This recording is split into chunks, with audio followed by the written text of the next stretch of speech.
It could have gone either way. Our guys showed a ton of resiliency, and that's something that they've done throughout the season. They've shown a ton of agility in that way, but we got to find a way to convert those opportunities, and we had quite a few throughout the game. But I'll tell you what, our guys created those opportunities. They weren't given to us.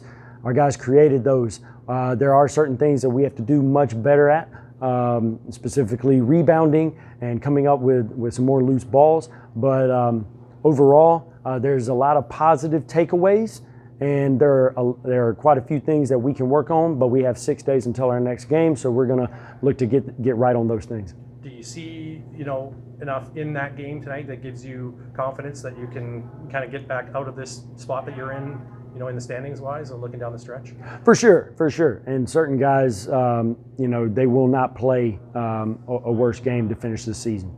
I know we have 7 more games left, and we will continue to get better. I loved how we managed the basketball. I loved how we executed and we got shots. We had 8 turnovers.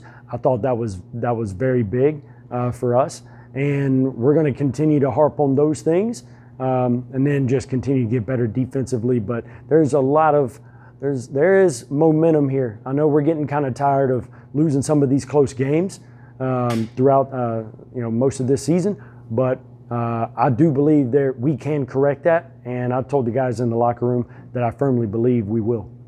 What have the past 48, 72 hours been like for you here taking over the interim role? Oh, it's been fine. Our guys have been very supportive. They've shown a lot of understanding, and I've used the word agility a lot. Being able to handle situations. We can say on the court as well, but being able to handle those in the proper way has been a big emphasis and been very important for all of us. And I can just speak for myself. It's been very helpful to have that support from them. But you move on quickly, and tonight we had a game. I couldn't really sit back and sit back and have time to think and consider things. We had a game to play, and we prepared for it as hard as we could.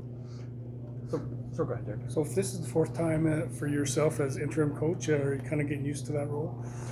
I wouldn't say it's something that we need to get used to, but it's something that I feel you're more ready for the more times that you're in it, and obviously just coaching in general, the more reps you get at any position is good. But I think goes to show just I've been in this thing a while, and multiple levels, and I believe in myself, but that has to carry over onto the court and with our guys, and I can't wait to continue to tackle that this coming week. We just talked to Justin. He seemed pretty dejected after the way the game ended. We saw you go over to him right after the final buzzer. Just what are you saying to him in that moment, and what do you say to him, I guess, leading ahead to the next one? I support that dude, through thick and thin, and he still, even though he underperformed to his standard offensively with his output scoring, he still had 11 assists and 3 turnovers. And I know that last one was a tough one to swallow. And we got to do better about putting him in situations where he can manage that better. And that's on me. But I respect his grind. This guy works his butt off, and he's a leader for our team.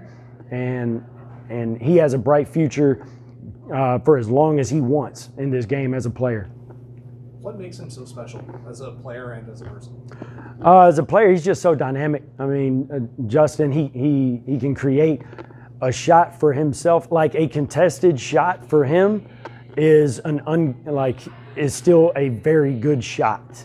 Like for most of the time, and tonight, those looks, some of those contested shots that normally go in didn't, and that's okay. And some of the wide open ones didn't go in, and that's you can't ask for anything better than an uncontested shot. But as a person, for one, the energy that he has, and he came in and he put guys under his wing as when he got here, and he's really taken on that leadership role, and he's been very positive within that, and he's been able to take a lot of ownership in that role. So love the guy, and I'm excited to continue to work with him. Next up is Winnipeg. Doesn't get any easier for you guys. No, sir. They're a tough team. I think they have at least one, maybe 2 games left until we play them. And, they're one of the best teams in the league for a reason. They have an incredibly tough atmosphere there. So it's not going to be easy. But we have ample time to prepare. And I know they've lost a few in a row, but that doesn't matter. They're very well coached. They have a balanced team, and they have one of the best players in the league as well. So we have our hands full, but I'm already looking forward to that challenge, especially after watching tonight's film, tonight and into tomorrow. And then we look to move forward. How would your coaching style differ than maybe Dean's? That's something I don't really worry about too much. I think our guys respect all of us as coaches because we work hard, and I'm really more concerned about them and about Eric and Rob as assistants and doing right by this organization. But I'm really just more concerned about moving forward with our guys.